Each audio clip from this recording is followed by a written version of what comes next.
નમસ્તે વિદ્યાર્થી મિત્રો, સ્વાગત છે તમારું આજના વિડીયોમાં. મિત્રો, આજે આપણે પોલીસ કોન્સ્ટેબલની ભરતી 2026 જે નવી પોલીસ ભરતીની તૈયારી કરતા વિદ્યાર્થી માટે એક વિડીયો લાવ્યા છીએ, જેમાં A to Z માહિતી મેળવવાના છે કે શરૂઆતથી ફોર્મ ભરવાથી લઈને તે ઓર્ડર સુધીની તમામ માહિતી. આ વિડીયો માત્ર નવી પોલીસની તૈયારી કરતા વિદ્યાર્થી માટે જ બનાવેલો છે. તો વિદ્યાર્થી મિત્રો, વિડીયોને શરૂઆતથી અંત સુધી જોજો અને મારી ચેનલમાં જો તમે નવા હોય તો ચેનલને જરૂરથી સબસ્ક્રાઈબ કરી દેજો. તો ચાલો વિડીયોની શરૂઆત કરી.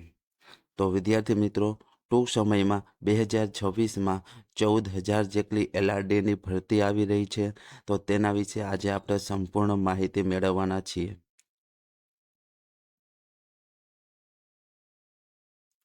નવી પોલીસની તૈયારી કરતા વિદ્યાર્થી માટે સંપૂર્ણ શરૂઆતથી ઓર્ડર સુધીની તમામ માહિતી કોન્સ્ટેબલ 2026ની જોવાના છે,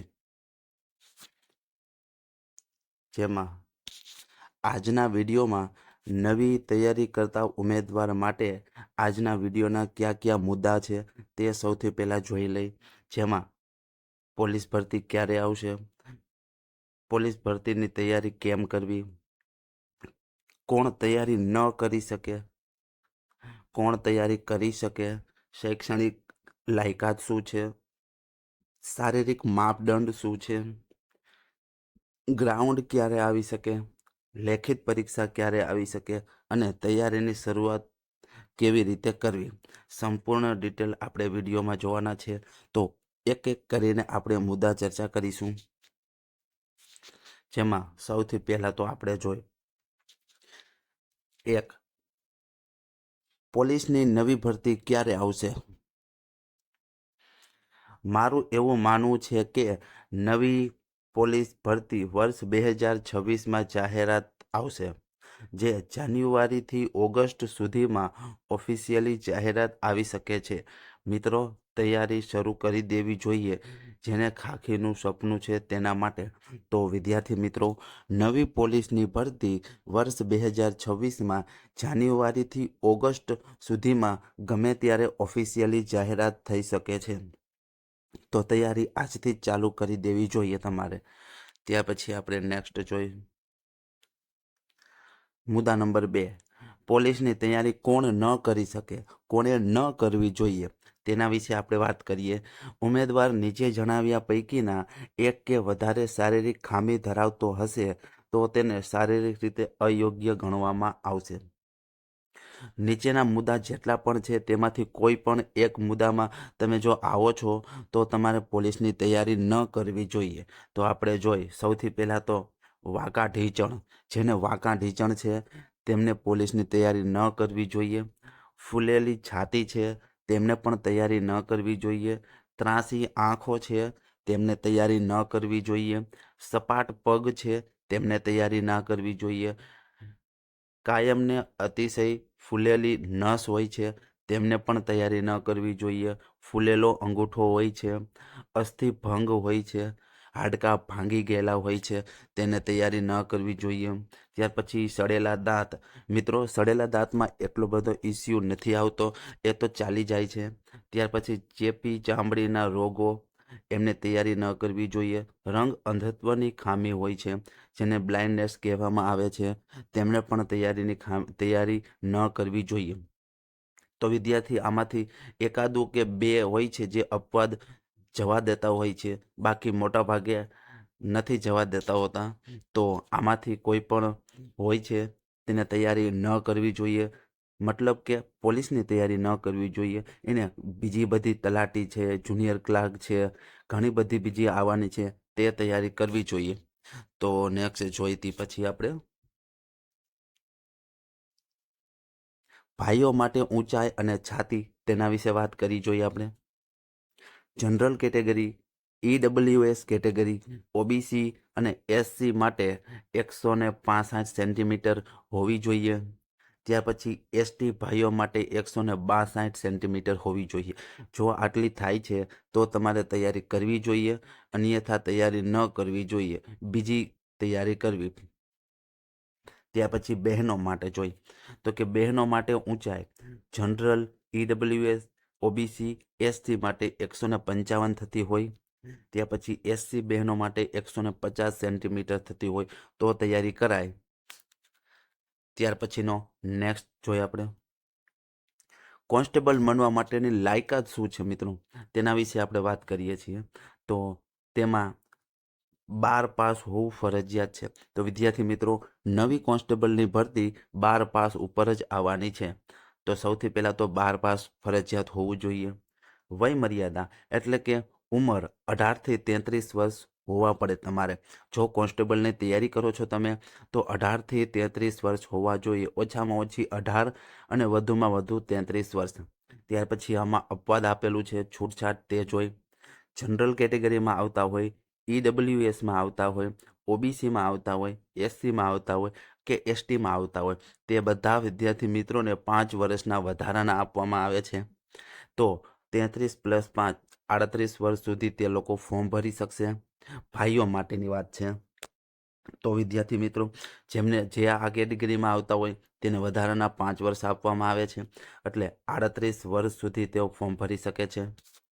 ત્યાર પછી હવે આપણે જોઈ કોન્સ્ટેબલ બનવા માટે લાયકાત બહેનો માટેની જોઈ. જનરલની બહેનો માટે 38 વર્ષ ફિક્સ છે. ત્યાર પછી એસસીબીસીમાં આવતા હોય, ઈડબ્લ્યુએસમાં આવતા હોય, એસસીમાં આવતા હોય અને એસટીમાં આવતા હોય તેને 5 વર્ષ વધારાના આપવામાં આવે છે. એટલે કે 38 + 5 45 વર્ષ સુધી રહેશે. એમના માટે 45 વર્ષ સુધી ફોર્મ ભરી શકે છે.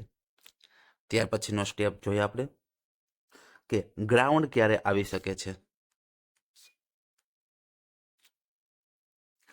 ત્યાર પછી વિદ્યાર્થી મિત્રો જોઈએ હવે આપણે કે ગ્રાઉન્ડ ક્યારે આવશે, નવી પોલીસ ભરતીનું ગ્રાઉન્ડ ક્યારે આવશે.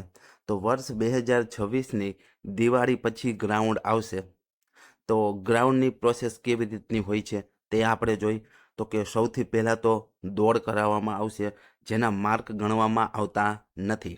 સૌથી પહેલો સ્ટેપ દોડનો હોય છે, જેના માર્ક ગણાતા નથી.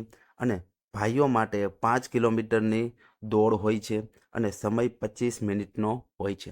25 મિનિટમાં 5 કિલોમીટર પૂરું કરવાનું હોય છે, જેના માર્ક પણ ગણાતા નથી. ત્યાર પછીનો સ્ટેપ જોઈએ આપણે તો કે બહેનો માટેનો સ્ટેપ જોઈ. 1600 મીટર દોડ બહેનો માટેની હોય છે. ત્યાર પછી સમય 9.5 મિનિટનો હોય છે તેમના માટે. બહેનો માટે છાતીનો નિયમ નથી, છાતી માપવાની હોતી નથી, એ ફક્ત ભાઈઓ માટે જ હોય છે. તો બહેનો માટે 1600 મીટર 9.5 મિનિટમાં હોય છે, જેના માર્ક ગણાતા નથી. ત્યાર પછીનો સ્ટેપ જોઈએ આપણે તો કે લેખિત પરીક્ષા હવે આવશે. તો લેખિત પરીક્ષા કોન્સ્ટેબલ માટે કુલ 200 ગુણનું પેપર રહેશે, જેમાં પાર્ટ એ રાખવામાં આવેલો હોય છે અને એક પાર્ટ બી રાખવામાં આવેલો હોય છે. પાર્ટ એમાં જોઈએ તો રિઝનિંગ 30 માર્કનું છે અને ડેટા ઇન્ટરપ્રિટેશન 30 માર્કનું હોય છે. ફકરા આધારિત એટલે કે ગુજરાતી કોમ્પ્રિહેન્સિંગ હોય છે, જે 20 માર્કનું હોય છે. એમ કરીને 80 ગુણનો પાર્ટ એ હોય છે. ત્યાર પછી પાર્ટ બીમાં ઇતિહાસ હોય છે, વારસો હોય છે, ભૂગોળ હોય છે, જે 50 માર્કનો હોય છે. ત્યાર પછી વિજ્ઞાન, કરંટ અને જીકે 40 માર્કનું હોય છે અને બંધારણ 30 માર્કનું હોય છે. એમ કરીને 120 ગુણનો પાર્ટ બી હોય છે. વિદ્યાર્થી મિત્રો, આમાં 2 નિયમ હોય છે. પાર્ટ એમાં 40% ફરજિયાત લાવવાના હોય છે, એટલે 80ના 40% એટલે 32 માર્ક ફરજિયાત પાર્ટ એમાં લાવવા પડશે. અને પાર્ટ બીમાં પણ 40%નો નિયમ છે, તો તેમાં 48 માર્ક ફરજિયાત લાવવાના હોય છે. તો વિદ્યાર્થી મિત્રો, પાર્ટ એ અને પાર્ટ બી બંનેમાં 40% ગુણ. પાર્ટ એમાં 80માંથી 32 માર્ક અને પાર્ટ બીમાં 120માંથી 48 માર્ક ફરજિયાત લાવવા પડશે, તો તમે ક્વોલિફાય ગણાશો. તો ત્યાર પછી હવે આપણે જોઈ કોન્સ્ટેબલ બનવા માટે શરૂઆત ક્યાંથી કરવી. સૌથી મહત્વનો પોઈન્ટ છે તો કે કોન્સ્ટેબલ બનવા માટે શરૂઆત ક્યાંથી કરવી. આજથી જ દોડવાની શરૂઆત કરવી જોઈએ. સૌથી પહેલાં તો જો તમારે કોન્સ્ટેબલ બનવું છે તો આજથી દોડવાની શરૂઆત કરી દેજો, કારણ કે દોડ સૌથી પહેલાં આવશે. અને દોડ એવી વસ્તુ છે કે 3 થી 4 મહિના પ્રેક્ટિસ હોય તો જ 5 કિલોમીટર પૂરું થશે. અને દોડ થઈ જાય તો સાથે સાથે લેખિત માટે GCRT ફરજિયાત કરી લેવી, જે ધોરણ 6 થી 10ની કરવી પડશે. GCRT પાયો છે વિદ્યાર્થી મિત્રો. કોઈ પણ કોમ્પિટિટિવ એક્ઝામ્સની તૈયારી કરવી હશે તો GCRT 6 થી 10ની સામાજિક વિજ્ઞાન ફરજિયાત કરવી જ પડશે. અને ત્યાર પછી ગણિત, રિઝનિંગ અને વિજ્ઞાન, આ 3 વિષય એવા છે તેની શરૂઆત કરવી પડશે. તો વિદ્યાર્થી મિત્રો, હવે આપણે જોઈ તો કે 40% નિયમ છે એ યાદ રાખીને તૈયારી કરવી પડશે અને GCRT ફરજિયાત કરવી જ પડશે. તો વિદ્યાર્થી મિત્રો, આજના વિડીયોમાં આપણે મહત્ત્વની નવી પોલીસની ભરતીની તૈયારી કરતા વિદ્યાર્થી માટે એક વિડીયો બનાવ્યો છે. તો વિદ્યાર્થી મિત્રો, વિડીયો કેવો લાગ્યો એ કોમેન્ટમાં જરૂરથી જણાવજો. અને વિડીયો પસંદ આવ્યો હોય તો વિડીયોને લાઇક કરી દેજો. અને જો મારી ચેનલમાં નવા હોય તો ચેનલને જરૂરથી સબસ્ક્રાઈબ કરી દેજો. તો વિદ્યાર્થી મિત્રો, હવે પછી આપણી ચેનલમાં કોન્સ્ટેબલના મોડેલ પેપર અપલોડ કરવામાં આવશે, GK અપલોડ કરવામાં આવશે અને GCRT સિરીઝ પણ આપણી ચેનલમાં ચાલુ જ રહે છે.